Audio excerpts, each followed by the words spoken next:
Hello everyone, welcome to my new channel HK Stop. Myself Vaisam Yadav and through this platform मैं आपको CBSE और RBSE board class 11th और 12th की chemistry की preparation करवाता हूँ। मैंने आपको यूनिट 1 ठोस अवस्था सॉलिड स्टेट का टॉपिक 1 और टॉपिक 2 कंप्लीट करवा दिया था। आज अपन टॉपिक 3 पढ़ने वाले हैं, क्रिस्टल जालक एवं एकक कोष्ठ का। चलिए अपन हेडिंग डाल लेते हैं। चलिए हेडिंग डाल लेते हैं।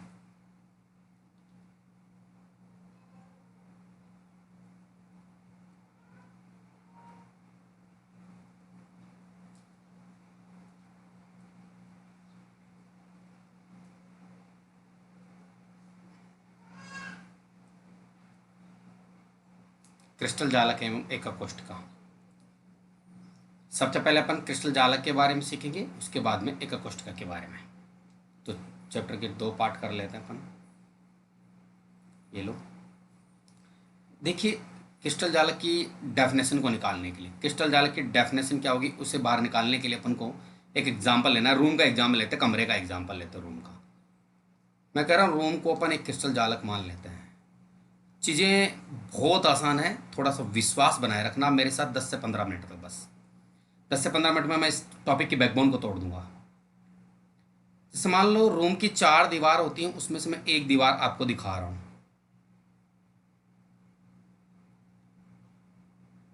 आपको बता रहा हूँ, ये ऐसे ये दीवार है जिसमें मैं ईंटें बनाना चाहता हूँ। और ये ईंटें देखो देखो अपना रूप ले चुकी है। ये ईंटें बन गई है। ये एक ईंट है। इस ईंट को अपन एक अवयवी कण मान के चल रहे हैं। ध्यान देना मेरी बात को, अवयवी कण मान के चल रहे हैं। आगे चल के इस ईंट को अपन एकक कोष्ठ का भी मानेंगे, लेकिन अभी मैं एक अवयवी कण मान करके इस क्रिस्टल जाल की परिभाषा लिखाना चाहूँगा। अभी बाद में मानेंगे। अभी अपन इसको अवयवी कण मान के चल रहे हैं, इस ईंट को, जिसको बाद में अपन क्या मानेंगे, एकक कोष्ठ का मानेंगे। अभी अवयवी कण मान के चलेंगे क्रिस्टल जाल। इस एक रूम की 4 दीवार थी, एक दीवार बना दिया आपने। मुझे एक बात बताओ, इस इन ईंटों को आपने भी कंटिन्यू रखा। देखो ये ईंट आ गई, फिर ये आ गई, फिर ये आ गई, ये आ गई, इसको लगातार रखा इन ईंटों को आपने। तो पहली चीज क्या किया आपने, ईंट रखा। ईंट को अपन अवयवी कण मान के चल रहे हैं। अवयवी कण, अवयवी कण यानी ईंट की बात हो रही है। ईंट, अवयवी कणों को आपने नियमित रखा। नियमित मतलब एक के बाद एक भाग, बिल्कुल रेगुलर रखा आपने। नियमित का मतलब रेगुलर से है, रेगुलर से है। और दूसरा पॉइंट आपने त्रिविमा में रखा। इन अवयवों को त्रिविमा का मतलब 3D से है, त्रिविमा में रखा। ठीक है। अवयव कणों को आपने नियमित रखा, त्रिविमा में रखा, और बार बार रखा, बारंबार। बारम ये थोड़ा गलत लिख दिया, एक बार रुको।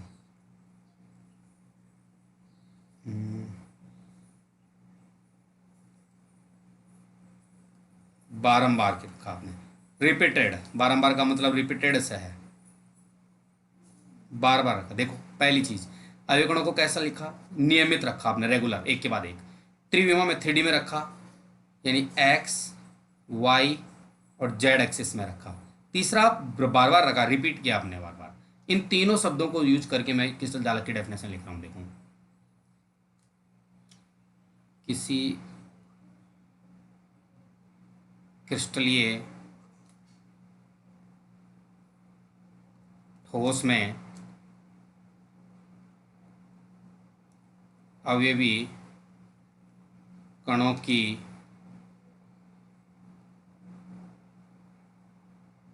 त्रिविम में, अवयवी कणों की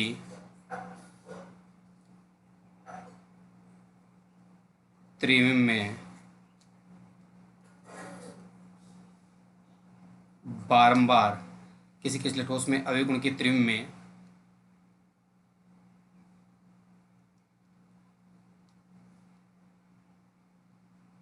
थोड़ा परिभाषा में चेंज करें तो किसी क्रिस्टलीय ठोस की अवयवी कणों की त्रिविम में बारंबार नियमित व्यवस्था को नियमित व्यवस्था को क्रिस्टल जालक कहते हैं।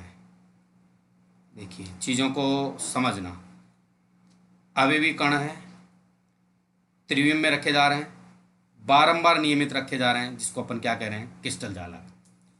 एक छोटी सी बात को और समझना, एक वैज्ञानिक थे ब्रेवे, ध्यान देना, इसने कहा कि ये जितने भी क्रिस्टल जालक बनेंगे वो टोटल 14 प्रकार के बनेंगे, और इन 14 प्रकार के जालकों के बारे में अपन अगली क्लासों में पढ़ेंगे इसी चैप्टर के अंदर, जिनको बाद में अपन ब्रेवे जालक नाम दे देते हैं।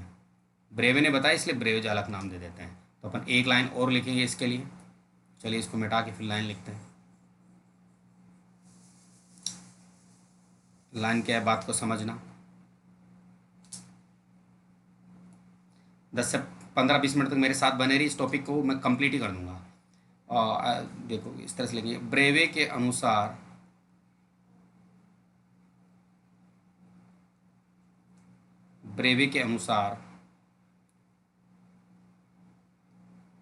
कुल 14 प्रकार के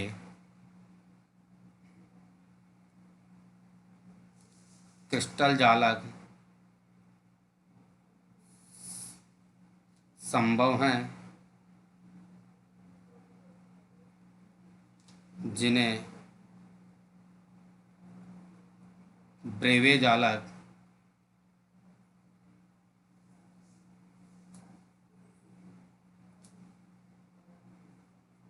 कहा जाता है।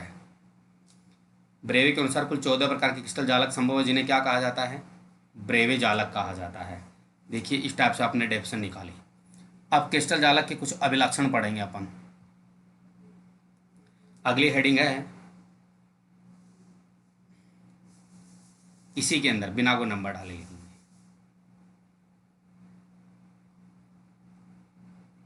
क्रिस्टल जालक के अभिलक्षण। एक क्रिस्टल जालक के क्या अभिलक्षण है। देखिए ये जो डायग्राम है ना वो क्रिस्टल जालक का है। देखिए मैं इस लाइन को थोड़ा सा चेंज कर देता हूँ, इसकी जगह में ये इंग्लिश में लिखा हो तो मैं इसको हिंदी में कर देते हैं, क्रिस्टल जालक। फिगर में ये लिखेंगे क्रिस्टल जालक, यहाँ ये जो इंग्लिश में लिखा हो लेटेस्ट पॉइंट, इसको लिखेंगे जालक बिंदु।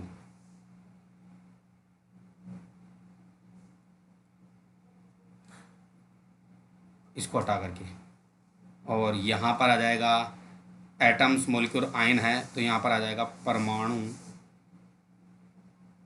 अणु या आयन। ये इंग्लिश में लिखा है, इसको मैंने हिंदी में किया है। और ये यूनिट सेल, इसकी जगह एकक कोष्ठ का आ जाएगा।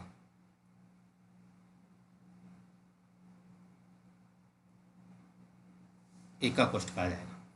अब जरा चीज़ों को समझना, मैं क्या करना बात बता रहा हूँ। मैं ये कह रहा हूँ ये एक क्रिस्टल जालक है, अब आप कह रहे हो सर बना कैसे, बिल्कुल सही बात है, बना कैसे, तो इसको बना रहा हूँ फिर मैं। चलिए पेज को एक बार अपन 2 पार्ट कर लेते हैं, इस पेज के वापस से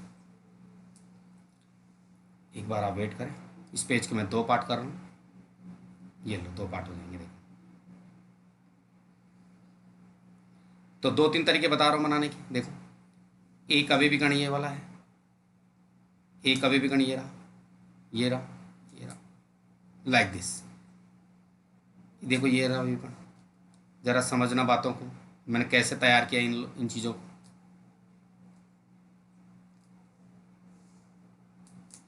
ये देखो अभिविकर्ण, बहुत सिंपल चीज़ें हैं, बस आप 5 मिनट मेरे साथ और बने रहिए। मैं इस टॉपिक की बैकबोन को तोड़ दूंगा, बाद में सिर्फ नोट्स लिखना है। देखिए आप मुझे इस चीज़ को देखना एक बार, थोड़ा सा अपन कलर चेंज कर लेते हैं। यस यस यस यस, ये थोड़ा ठीक रहेगा। देखिए इसको देखना, इस ये देखो, ये देखो। अब पीछे, इससे पीछे एक और वर्ग सा बना हुआ है, इसको देखो। अब मैं इनको जोड़ रहा हूँ, इसको इससे, इसको इससे, इसको इससे, इसको इससे। इससे अपन एकक कोष्ठ का बोल रहे हैं साहब, इससे देखो एकक कोष्ठ का, इसको बोल रहे हैं अपन एकक कोष्ठ का। तो ऐसे एकक कोष्ठ का देखो मैं यहाँ पर भी बना रहा हूँ, आप ध्यान देना।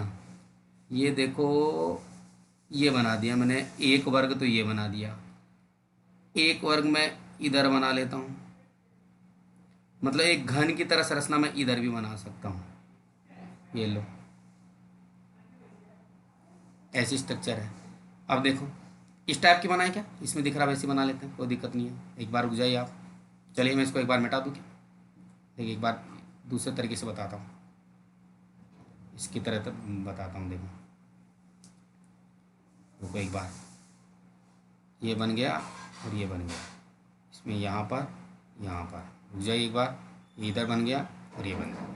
चलिए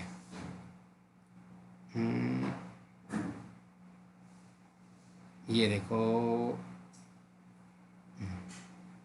ये गोले देखो अभी, इसमें एक यहाँ पर भी आएगा। देखो इसको और इसको, ये लो, इसको इससे, इसको इससे, इसको इससे मिला देते हैं, इसको इससे मिला देते हैं। देखो ऐसी स्ट्रक्चर बन गई, थोड़ा सा अलग है, अलग का मतलब थोड़ा सा मेरे से टेढ़ी मेढ़ी बन गई है, बाकी ऐसी स्ट्रक्चर है घन की तरह है। तो मैं कह रहा हूँ अगर मान लो इसके बराबर भी मैं दूसरी ऐसी लगा दूँ, ऐसी स्ट्रक्चर ही दूसरी लगा दूँ, इसके नीचे भी एक गुण आएगा, इसे लगा दूँ इधर भी, मतलब ऐसे डब्बे डब्बे एक दूसरे के ऊपर नीचे बन जाएंगे, तो बहुत सारे डब्बे बन जाएंगे, तो क्या बन जाएगा, क्रिस्टल जालक बन जाएगा। ऐसे क्रिस्टल जालक बन जाएगा। ठीक, अब इसमें देखो ये यहाँ पर है, देखो एक यहाँ पर है, एक यहाँ पर है, एक यहाँ पर है, देखो बहुत सारी हैं। तो बहुत सारी ऐसी एकक कोष्ठकाएँ मिलकर के क्या बना लेती हैं, क्रिस्टल जालक बना लेती हैं। तो देखो ये क्रिस्टल जालक है। अब क्रिस्टल जालक के क्या क्या विलक्षण है वो देखिए। देखो क्रिस्टल जालक के क्या पॉइंट है, देखो मैं इसमें से इस एक एकक कोष्ठक को मैं बाहर निकाल लेता हूँ यहाँ पर, फिर इसकी डेफिनेशन,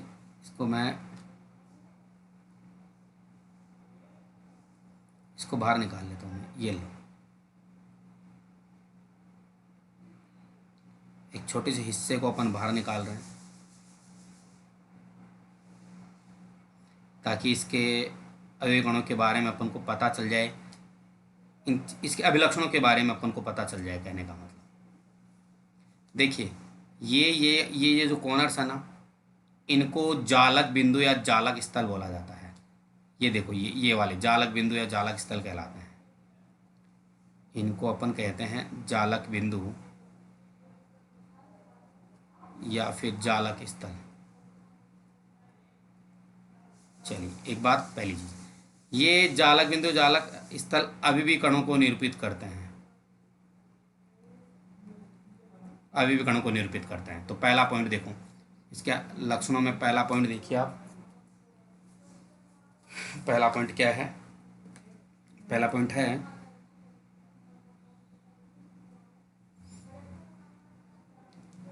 क्रिस्टल जालक का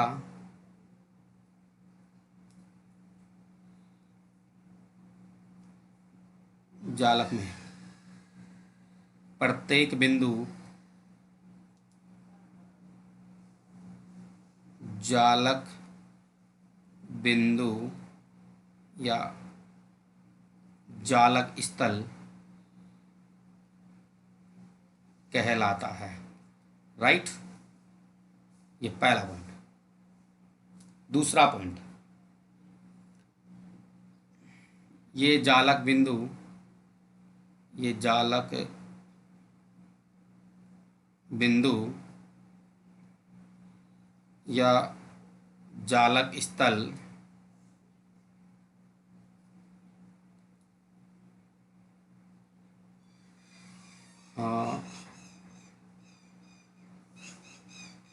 अवयवी कणों को निरूपित करते हैं। ये जालक बिंदु या जालक स्थल अवयवी कणों को निरूपित करते हैं। ये जालक स्थल अवयवी कणों को निरूपित करते हैं। जो इस लाइन को हटा देना, जो परमाणु अणु या आयन हो सकते हैं, जो परमाणु अणु या आयन हो सकते हैं, देखिए ये दूसरा पॉइंट है जो मेरे कहने का मतलब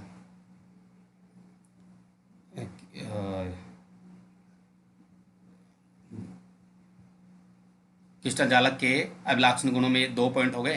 तीसरा पॉइंट देखो, ये तीसरा पॉइंट ज़्यादा कोई मतलब टिपिकल नहीं है। देखो तीसरा पॉइंट क्या है। तीसरा पॉइंट ये है कि अभी थोड़ी देर पहले आपने ये अभिविकरण नहीं देखे थे, ऐसे ऐसे करके मैंने बताया था, इस तरह से लिखा था, इस तरह से लिखा था, ये इस तरह से देखो, समझो एक बार बात को, इस तरह से किया था, इस तरह से। तो अगर इन जालक बिंदुओं को सीधी रेखाओं से जोड़ दिया जाए ऐसे, जैसे जैसे इसको और इसको सीधी रेखा से जोड़ दिया मैंने, इनको इनको सीधी रेखा जोड़ दिया, फिर इनको ऐसे जोड़ा, तो एका कोष्ठिका बनी। ऐसे बहुत सारी एका कोष्ठिकाएँ बन जाएगी, आगे भी एका कोष्ठिकाएँ बन जाएगी, ऐसे बहुत सारी एका कोष्ठिकाएँ बन जाएगी आगे भी। तो एका कोष्ठिकाएँ बन करके जालक की क्या बनाएगी, ज्यामिति को बनाएगी। एक कोष्ठिका है, बहुत सारी एका कोष्ठिकाएँ जुड़ेगी, ज्यामिति को बनाएगी। तो यही है कि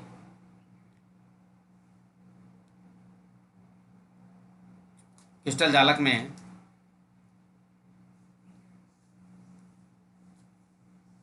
क्रिस्टल जालक में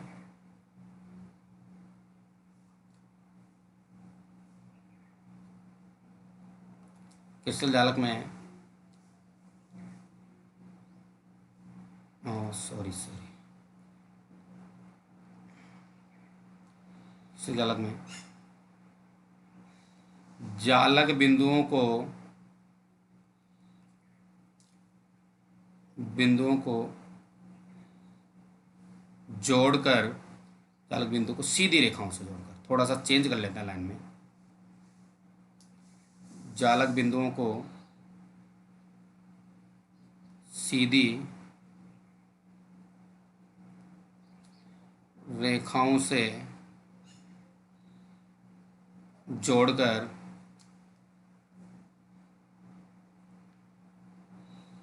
जालक की ज्यामिति निर्धारित करते हैं। हाँ, क्रिस्टल जालक में जालक बिंदुओं को सीधी रेखाओं से जोड़कर जालक की ज्यामिति निर्धारित करते हैं। इस तरह से 3 पॉइंट थे क्रिस्टल जालक के रेस्पेक्ट में।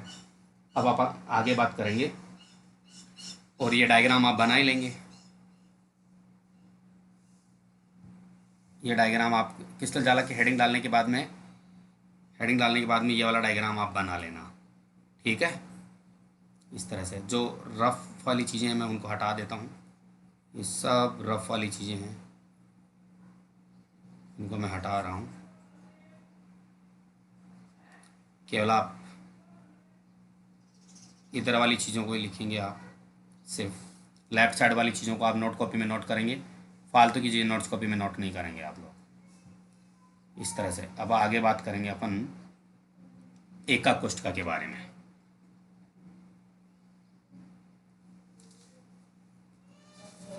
आगे बात करेंगे एका कोष्ठिका के बारे में। तो देखो एका कोष्ठिका क्या होती है। एका कोष्ठिका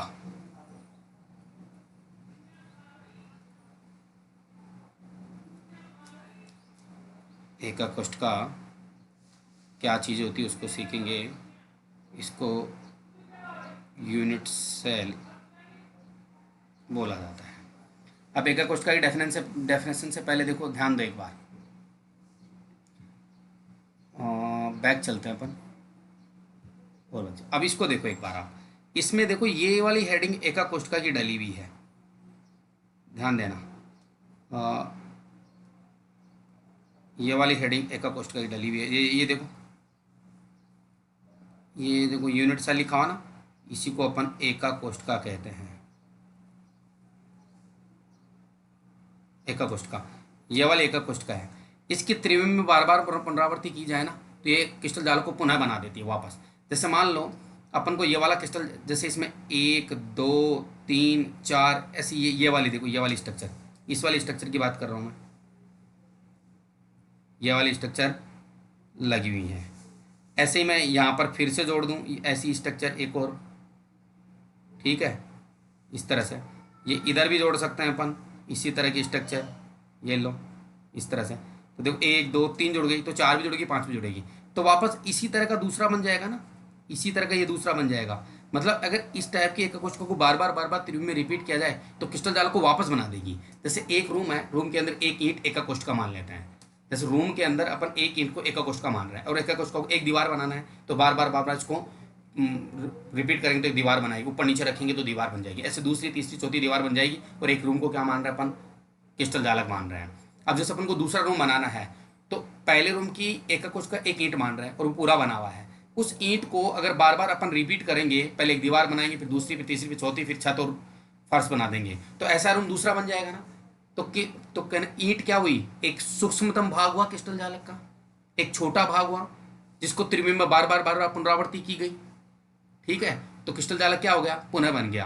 तो एक क्रिस्टल जालक का सबसे छोटा भाग कौन होता है, एक ईंट, यानी एक सूक्ष्मतम भाग होता है एक ईंट, जिसको अपन क्या करें, एका कोष्ठ का। तो यानी एक रूम को अपन क्रिस्टल जालक मान लेते हैं, और इस क्रिस्टल जालक की सबसे छोटी इकाई या छोटा भाग, सूक्ष्मतम भाग कौन है, एक एका कोष्ठ का है, एक ईंट है, और इस ईंट को अपन एका कोष्ठ का कह रहे हैं। तो इसकी डेफिनेशन देखो, और उसको अपन त्रिभुज में बार बार रख करके फिर दूसरा रूम बना सकते हैं, तीसरा रूम बना सकते हैं। तो देखो एका कोष्ठका की डेफिनेशन क्या होगी,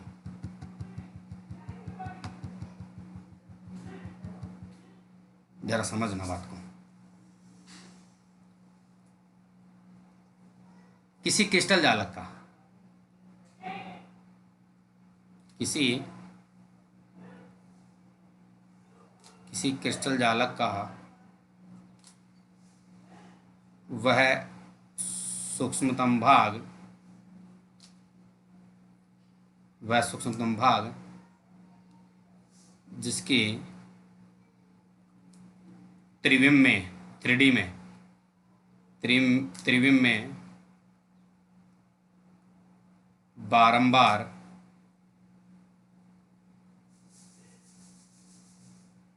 पुनरावृत्ति से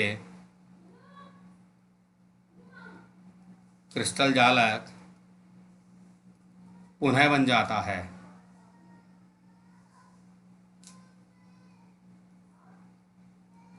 पुनः बन जाता है, तो उसे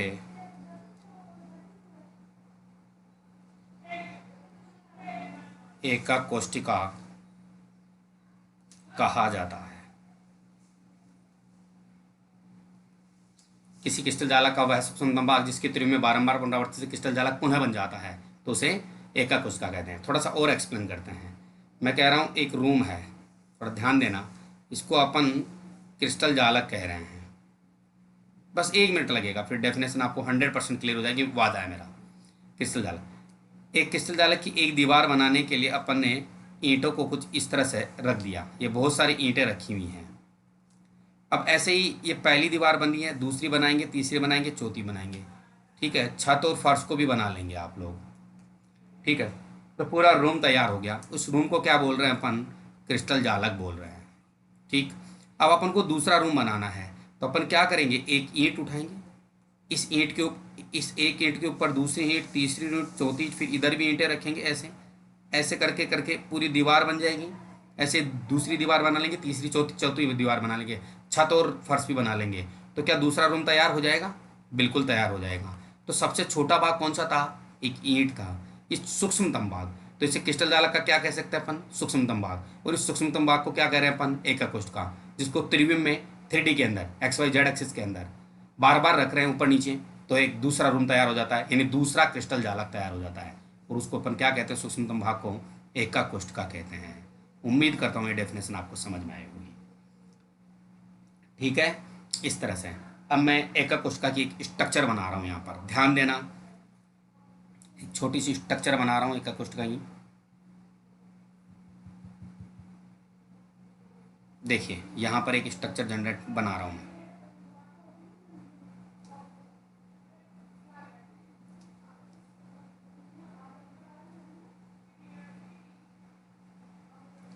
आप थोड़ा अच्छे से स्केल से बना लेना, प्रॉपर बना लेना आप स्केल से।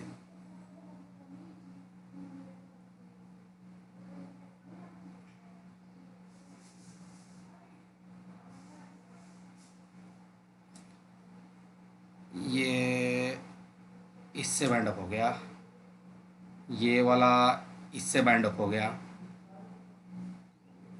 ये इससे बाइंड अप हो गया और इसको इससे बाइंड कर दिया।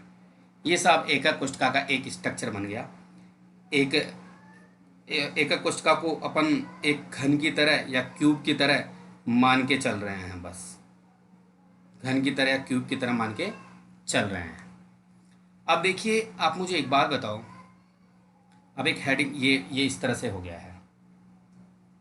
अब अपन थोड़ा सा इसको एक हेडिंग डालते हैं, एकक कोष्ठका के पैरामीटर।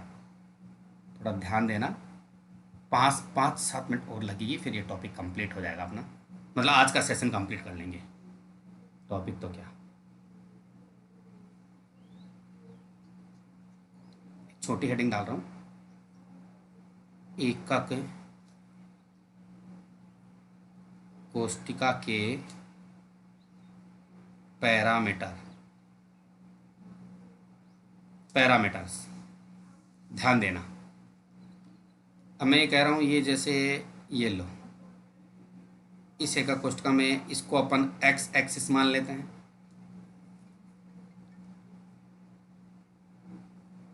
और इसको अपन वाई एक्सिस मान लेते हैं, और इसको जेड एक्सिस मान लेते हैं अपन। 3 एक्स हो गई। एक एकक कोष्ठका के 6 पैरामीटर होते हैं, ध्यान देना मेरी बात। एक एकक कोष्ठका को 6 पैरामीटरों से अपन इंट्रोड्यूस कर सकते हैं, उसको बता सकते हैं उसके बारे में। 6 पैरामीटर होते हैं, ध्यान देना। कौन कौन से? 3 तो अक्षीय लंबाइयाँ होती हैं, लंबाइयाँ 3 ए बी सी, और 3 अक्षीय कोण होते हैं, अक्षीय कोण अल्फा बीटा और गामा। अब कैसे होते हैं जरा समझना। मान लो ये ए भुजा है, ए अक्षीय लंबाई है, ये बी भुजा है, बी अक्षीय लंबाई है, और ये सी भुजा है, सी अक्षीय लंबाई है। ए और बी के बीच में जो एंगल बनता है उसको अपन अल्फा मानते हैं। बी और ए और सी के बीच में जो एंगल बनता है उसको बीटा मान लेते हैं, और ए और बी के बीच में जो एंगल बनता है उसे अपन गामा मान लेते हैं। तो 3 तो एंगल हो गए और 3 लंबाइयाँ हो गई, 3 तो कोण हो गए, 3 लंबाई होगी। इन 6 के द्वारा अपन एकक कोष्ठका को बता सकते हैं। अब आप मुझे एक बात बताओ, ये जो ए भुजा है, बी भुजा है, सी भुजा है, ध्यान देना एक बात, ये बराबर भी हो सकती हैं, ये भुजाएं बराबर भी हो सकती हैं और बराबर नहीं भी हो। ऐसा भी हो सकता है 2 बराबर हो, ये देखो ये दोनों बराबर है बी और सी, और ए और बी बराबर नहीं है, ऐसा भी हो सकता है। अल्फा बीटा कोण 90 डिग्री के हो भी सकते हैं, नहीं भी हों। मान लो 2 90 डिग्री के हों, तीसरा 90 डिग्री का नहीं हो, ऐसा कुछ भी होगा।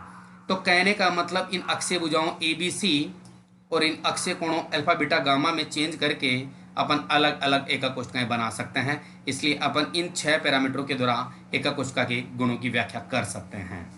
तो चलिए अपन थ्योरी लिखते हैं।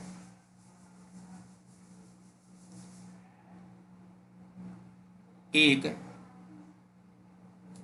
एकक कोष्ठका के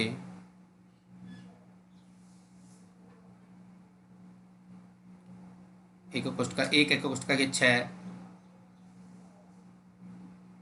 पैरामीटर होते हैं। फर्स्ट है अक्षीय लंबाइयाँ,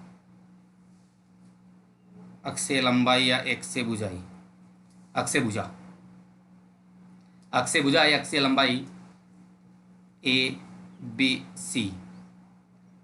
एक पॉइंट है इसके अंदर, ये अक्षीय लंबाइयाँ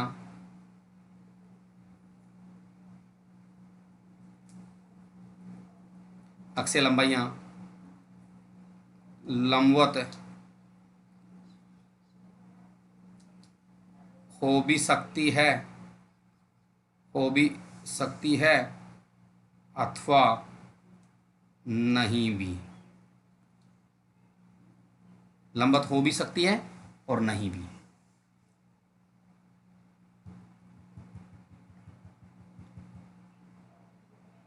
चलिए, अक्षीय कोण सेकंड,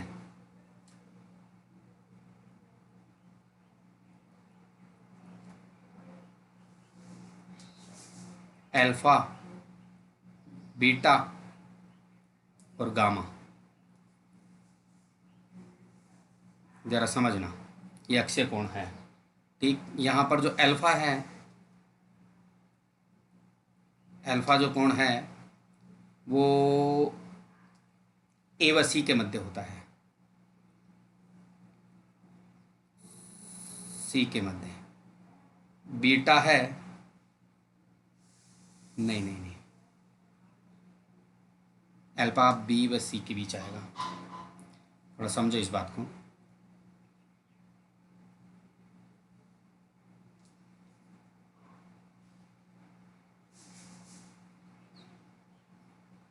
बी व सी के बीच में, अभी समझा देता हूँ मैं। बीटा ए व सी के मध्य और गामा ए व बी के मध्य। देखो यहाँ पर देखो, ए बी और सी, ध्यान देना, बी और सी के बीच में ए नहीं है ना, तो अल्फा आ जाएगा कौन। देखो बी और सी के बीच में ए नहीं है तो अल्फा एंगल आ जाएगा। देखो बी और सी के बीच में अल्फा, ए और सी के बीच में बी नहीं है ना, तो बीटा एंगल आ जाएगा। देखो ए व सी के बीच में, देखो दो सेकंड नंबर पे देखो, इसकी बीटा आ गया। और बचा कौन फिर, ए व बी।